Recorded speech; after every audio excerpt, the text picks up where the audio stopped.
নমস্কার। ভারতীয় জনতা পার্টি সারা পশ্চিমবাংলা জুড়ে 9টি স্থান থেকে তাদের পরিবর্তন যাত্রা বা রথযাত্রা শুরু করেছে।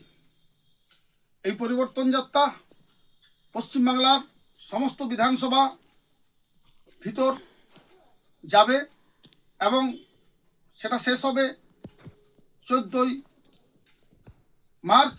ব্রিগেডে দেশের প্রধানমন্ত্রী, ভারতীয় জনতা পার্টির শীর্ষ নেতৃত্ব সে ব্রিগেডে উপস্থিত থেকে এই পরিবর্তন যাত্রার বার্তা আমাদের জনগণের উদ্দেশ্যে, পশ্চিমবাংলার মানুষের উদ্দেশ্যে দেবেন। আমরা ভারতীয় জনতা পার্টির কর্মীরা এই পরিবর্তন যাত্রায় রাজ্য জুড়ে সামিল হয়েছি। ভারতীয় জনতা পার্টির সারা দেশের নেতৃত্ব, কেন্দ্রীয় মন্ত্রিত্ব সহ রাজ্যের সমস্ত নেতৃত্ব এই পরিবর্তন যাত্রায় সামিল হয়েছেন। এই পরিবর্তন যাত্রা তৃণমূল কংগ্রেসের অপশাসন থেকে, তৃণমূল কংগ্রেসের দুর্নীতি থেকে, তৃণমূল কংগ্রেসের সিন্ডিকেট থেকে, তৃণমূল কংগ্রেসের অপশাসন থেকে শুধু মানুষের মুক্তি পাওয়ার জন্য নয়। আগামী 2026 ভারতীয় জনতা পার্টির সরকার প্রতিষ্ঠা হলে আমরা মানুষের কাছে যে উন্নয়নের বার্তা নিয়ে যেতে চাই সেটাও আমরা পরিবর্তন যাত্রার মাধ্যমে বলা হচ্ছে এবং আমরা জনগণের সামনে, পশ্চিমবাংলার মানুষের সামনে, পশ্চিমবাংলার জাগ্রত ভোটারের সামনে আমরা তুলে ধরতে চাইছি কিভাবে দীর্ঘ 50 বছর বাম এবং তৃণমূলের অপশাসনে পশ্চিমবাংলা যেখানে শিল্পের এবং শিক্ষা দেশের 3য় স্থানে ছিল, আজ সেটা কিভাবে 22তম স্থানে পৌঁছেছে। আমরা তুলে ধরতে চাইছি কিভাবে পশ্চিমবাংলার কলকারখানাগুলো ধুকতে ধুকতে মৃত প্রায়, তাদেরকে পুনরুজ্জীবনের কোনো পরিকল্পনা এই সরকারের নেই।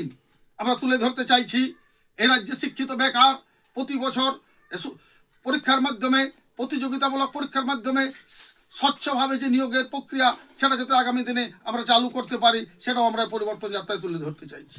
আমরা পরিবর্তন যাত্রায় তুলে ধরতে চাইছি সরকারি চাকুরিজীবী যারা আছেন তাদের ডিএ সহ 7ম যে পে কমিশনের কথা সেটা বিজেপি সরকার এলে প্রথমে প্রতিষ্ঠা করবে। এ ব্যাপারে আমাদের কেন্দ্রীয় এবং রাজ্য নেতৃত্ব তাদের বক্তব্য বলেছেন। আমরা এই পরিবর্তন যাত্রায় পশ্চিমবাংলার মানুষের কাছে, আপামার জনগণের কাছে যে বার্তাটা দিয়ে যেতে চাই, পশ্চিমবাংলা 50 বছরে পিছিয়ে গিয়েছে। এখানে রুটি রুচি জীবনের জীবিকার প্রশ্নে আজ আমরা ভারতবর্ষের অন্যান্য রাজ্যের কাছে নির্ভরশীল। অর্থাৎ আমাদের এই রাজ্যের ছেলেরা কর্মসূত্রে বিভিন্ন বিজেপি শাসিত রাজ্যে গিয়ে তাদের ভরণ পোষণ করছেন, বাড়িতে বাবা মা বউ ছেলে রেখে তারা তাদেরকে সেখানে উপার্জনের জন্য তারা যাচ্ছেন। আমরা বিজেপি অঙ্গীকারবদ্ধ, ভারতীয় জনতা পার্টিকে পশ্চিমবাংলায় 3 বছর সুযোগ দিলে, 5 বছরের সুযোগ পেলে আমরা এখানেই কলকারখানা করে এখানকার মানুষের কাজের সুযোগ এখানেই হবে। এই অঙ্গীকার আমরা এই পরিবর্তন যাত্রার মাধ্যমে নিয়ে যেতে চাইছি। পরিশেষে আমি পশ্চিমবাংলার সকল স্তরের শিক্ষিত, মধ্যবিত্ত, সাধারণ, শ্রমিক, সমাজের সর্বস্তরের মানুষের কাছে আবেদন, অনুরোধ, ভারতীয় জনতা পার্টি যে পরিবর্তন যাত্রা শুরু করেছে পশ্চিমবাংলা, আপনারা আসুন সেই পরিবর্তন যাত্রায় সামিল হয়ে আমরা নতুন পশ্চিমবাংলা, নতুন বাংলা তৈরি করে আবার নতুন করে স্বপ্ন দেখা শুরু করি। যে মৃত প্রায় ধ্বংসবিশেষ যে বাংলা এরা তৈরি করে রেখেছে, এখান থেকে উদ্ধার করে একটা গৌরবময় বাংলা, যে বাঙালির একটা ঐতিহ্য ছিল, সেই ঐতিহ্যকে যারা এরা চাপা দিয়ে রেখেছে, সেই ঐতিহ্যকে যারা মুছে দেওয়ার চেষ্টা করেছে, আমরা আবার নতুন করে এই শ্রী চৈতন্য মহাপ্রভুর বাংলা, এই বাংলা যেখানে একটা সময় শিক্ষা শাস্ত্রে ছিল দেশের সেরা, আবার আমরা অঙ্গীকারবদ্ধ, আমরা পরিবর্তন যাত্রার মাধ্যমে অঙ্গীকার করছি আগামী দিনের বাংলাকে আবার ভারতের অন্যান্য শিল্প সমৃদ্ধ রাজ্যের সারিতে নিয়ে যেয়ে আমরা এই বাঙালি পশ্চিমবাংলার ছেলে মেয়েদের এই মূল যে দাবি, তাদের যে উপার্জন, তাদের যে চাকরি, সেই ব্যাপারে অঙ্গীকারবদ্ধ।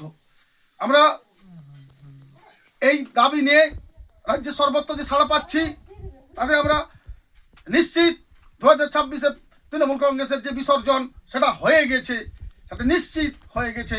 তাই আমি সকলকে পুনরায় অনুরোধ রাখছি, আসুন বিজেপির যে পরিবর্তন যাত্রা চলছে আপনারা সামিল হয়ে আগামী যে নির্বাচন, সেই নির্বাচনে একটা উন্নয়নের বাংলাকে নিয়ে চলতে আমরা যে চাই, উন্নয়নের বাংলার যে স্বপ্ন ভারতীয় জনতা পার্টির সর্বত্র নিয়ে যেতে যাচ্ছে, যে উন্নয়নের ভারত চলছে, তাতে সামিল করে আমরা বিজেপিকে শক্তিশালী করি, বিজেপিকে ভোট দিয়ে সে তাতে শরিক হই।